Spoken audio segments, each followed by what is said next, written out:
తెలంగాణ స్టేట్లో ఎంసెట్ మనకు certificate verification అయిపోయిన తర్వాత క్యాండిడేట్ రిజిస్ట్రేషన్ అండ్ లాగిన్ చేసుకోవాలి. సో క్యాండిడేట్ రిజిస్ట్రేషన్ మీద క్లిక్ చేసిన సో మనకు ఒక పేపర్ అయితే మీకు ఇవ్వడం అయితే జరిగింది అండ్ మీకు ఒక నెంబర్ అయితే ఇవ్వడం అయితే జరిగింది కదా. సో క్యాండిడేట్ రిజిస్ట్రేషన్ మీద క్లిక్ చేస్తే ప్రాసెస్ అయితే మనం స్టార్ట్ చేయొచ్చు. సో క్యాండిడేట్ రిజిస్ట్రేషన్ మీద క్లిక్ చేస్తే మనకి ఇక్కడ రిజిస్ట్రేషన్ నెంబరు, ఓకే, సో ఇక్కడ వెబ్సైట్ హాల్ టికెట్ నెంబరు, మీ యొక్క ర్యాంకు, మీ యొక్క డేట్ ఆఫ్ బర్త్, ఇవన్నీ డీటెయిల్స్ అన్నీ కూడా మీరు ఎంట్రీ చేసేసి జనరేట్ పాస్వర్డ్ మీద క్లిక్ చేయండి. ఓకే, నేను డైరెక్ట్ పాయింట్కి వచ్చి డైరెక్ట్ చెప్తాను. ఈ వెబ్సైట్ లింక్ నేను కింద డిస్క్రిప్షన్లో ఇస్తాను. జనరేట్ పాస్వర్డ్ మీద క్లిక్ చేయగానే మీ డీటెయిల్స్ మీయేనా కదని ఒకసారి క్రాస్ చెక్ చేసుకోండి. ఇక్కడ ఒక పాస్వర్డ్ అనేది మనమే సెట్ చేసుకోవాలి. సో ఆ పాస్వర్డ్ ఎలా ఉండాలో పైన ఎక్స్ప్లెయిన్ చేయడం అయితే జరిగింది. సో సింపుల్గా అట్లా మీరు ఒక పాస్వర్డ్ సెలెక్షన్ చేసుకోండి అండ్ కిందే మళ్ళీ రీఎంటర్ పాస్వర్డ్ మీద క్లిక్ చేయండి అండ్ మీ యొక్క మొబైల్ నెంబర్ అయితే ఎంట్రీ చేయండి అండ్ కింద ఈమెయిల్ ఐడి ఎంట్రీ చేయండి అండ్ @yahoo జీమెయిల్ ఏదైనా ఎంట్రీ చేసేసి సేవ్ అండ్ నెక్స్ట్ మీద క్లిక్ చేస్తే అండ్ నెక్స్ట్ పేజ్కి వస్తే ఈ విధంగా రావడం అయితే జరుగుతుంది. సో సక్సెస్ఫుల్ అయినాక లాగౌట్ మీద క్లిక్ చేయండి. మళ్ళీ క్యాండిడేట్ లాగిన్ మీద క్లిక్ చేయండి. హోమ్ పేజ్కి వచ్చి క్యాండిడేట్ లాగిన్ మీద క్లిక్ చేయగానే మీకు ఒక login ID already certificate verification చేసినప్పుడు మీకు ఒక SMS వచ్చింది.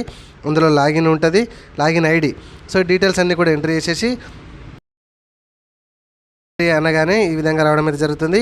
నెక్స్ట్ పేజ్లో మీకు ఓటీపీ వచ్చింది చూడండి. కిందికి స్క్రోల్ చేసి ఆ ఓటీపీని తీసుకొచ్చి అక్కడ ఎంట్రీ చేసేసి ఆ హియర్ బై అని ఉంది కదా దాని మీద క్లిక్ చేసి click here for option entry మీద క్లిక్ చేయండి.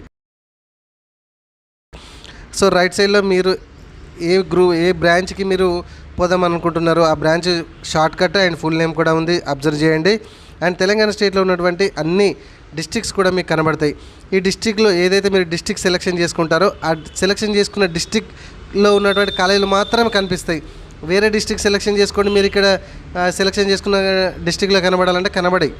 సో ఏ డిస్ట్రిక్ట్లో మీరు చేద్దామని అనుకుంటున్నారో ఫస్ట్ ఆ డిస్ట్రిక్ట్స్ అన్నీ కూడా మీ కాలేజ్ ఆ డిస్ట్రిక్ట్లో ఉందా లేదా అని సెలెక్షన్ చేసుకోండి, ఆ డిస్ట్రిక్ట్ని పర్టికులర్గా. ఓకే, సో సెలెక్షన్ చేసుకొని కింద బాటంలో మనకి ఆప్షన్ ఉంటుంది. సో ఫర్ ఎగ్జాంపుల్ ఇవన్నీ నేను సెలెక్షన్ చేసుకున్నా, నేను చూపిస్తా చూడండి. సో కొన్ని అబ్బాయి ఇక్కడ ఉంది ఆడుంది అని అంటారు, లేదు మొత్తం సెలెక్షన్ చేసుకున్నా, ఇక అన్ని కాలేజీలు కనబడతాయి ఆయన రాసుకొచ్చుకున్నాడు. సో ఇక్కడ డిస్ప్లే ఆప్షన్ ఎంట్రీ ఫామ్ ఉంది కదా దాని మీద క్లిక్ చేయండి. ఓకే, సో ఇప్పుడు నేను అన్ని సెలెక్షన్ చేసుకున్నాను కాబట్టి ఇక ఆయన రాసుకొచ్చుకున్నటువంటి కాలేజ్ అనేది మిస్ కాకుండా ఉంటుంది. అన్ని కాలేజీలు ఇక ఎక్కడన్నా పెట్టుకుని ఎంటర్ తెలంగాణలో.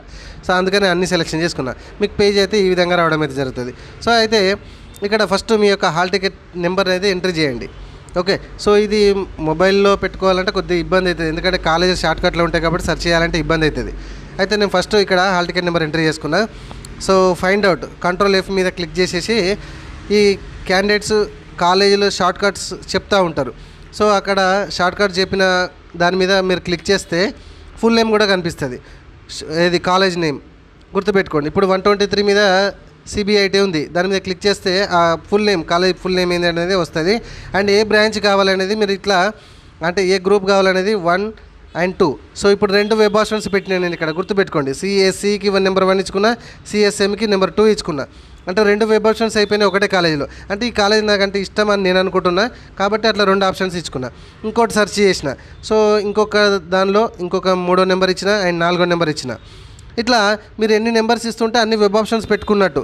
సో కాలేజ్తో సంబంధం లేదండి. ఇప్పుడు 10 కాలేజీలు ఉన్నాయి, ఇప్పుడు నేను చూడండి ఒక్కొక్క కాలేజీలో 2-3 పెట్టుకుంటున్నా బ్రాంచెస్.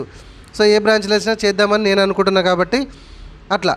సో ఇట్లా 1, 2, 3 అట్లా ఇచ్చుకుంటూ ఆడ హాల్ టికెట్ నెంబర్ మెన్షన్ చేస్తూ ఇక్కడ సేవ్ ఆప్షన్ మీద ఇట్లా క్లిక్ చేస్తూ ఉండండి. ఓకే, నేను అన్ని ఎంట్రీ చేసిన తర్వాత సేవ్ అనే ఆప్షన్ ఎంట్రీ చేస్తా అంటే లాగౌట్ అయిపోతుంది, ఇబ్బంది అయిపోతుంది. కాబట్టి ఎప్పటికప్పుడు హాల్ టికెట్ నెంబర్ ఎంట్రీ చేసేసి 2-3 కాలేజీలు పెట్టుకున్న తర్వాత వెంటనే సేవ్ అనే ఆప్షన్ని సెలెక్షన్ చేసుకోండి. సో ఇట్లా మొత్తం నేను నా ర్యాంకును బట్టి నేను మొత్తంగా 60 ఆప్షన్స్ పెట్టుకున్నా. 60 కాలేజీ అంటే 30 కాలేజీలలో కలిపి మొత్తం 60 కాలేజీలు పెట్టుకున్నా. ఓకే, సేవ్ చేసుకున్నా. ఇక్కడ వ్యూ అండ్ ప్రింట్ మీద క్లిక్ చేసిన బాటంలో కూడా అంటే టాప్లో కూడా అట్లా వచ్చింది ఆప్షన్. సో ఇక్కడ లిస్ట్ ప్రింట్అవుట్ మీద వ్యూ సేవ్డ్ ఆప్షన్ మీద క్లిక్ చేసిన. సో లాగౌట్ చేసేటప్పుడు గుర్తుపెట్టుకోండి ఖచ్చితంగా సేవ్ అండ్ ఎగ్జిస్ట్ అనే ఆప్షన్ని సెలెక్షన్ చేసుకోండి హాల్ టికెట్ నెంబర్ ఎంట్రీ చేసి. ఇంతే, చాలా సింపుల్. ఏమైనా డౌట్ ఉంటే కామెంట్లో అడగండి. సో ఆర్డర్ మాత్రం సెలెక్షన్ ఖచ్చితంగా మర్చిపోవద్దు. నెంబర్ 1 దేనికి ఇస్తున్నారు, నెంబర్ 2 దేనికి ఇస్తున్నారు అనేది ఖచ్చితంగా మీరు రాసుకోవాలి ఎప్పటికప్పుడు పేపర్ మీద, లేకపోతే సీరియల్ నెంబర్ మిస్ అయిపోతే మీకు సేవ్ అనేది ఆప్షన్ సేవ్ కాదు. Right, thank you very much.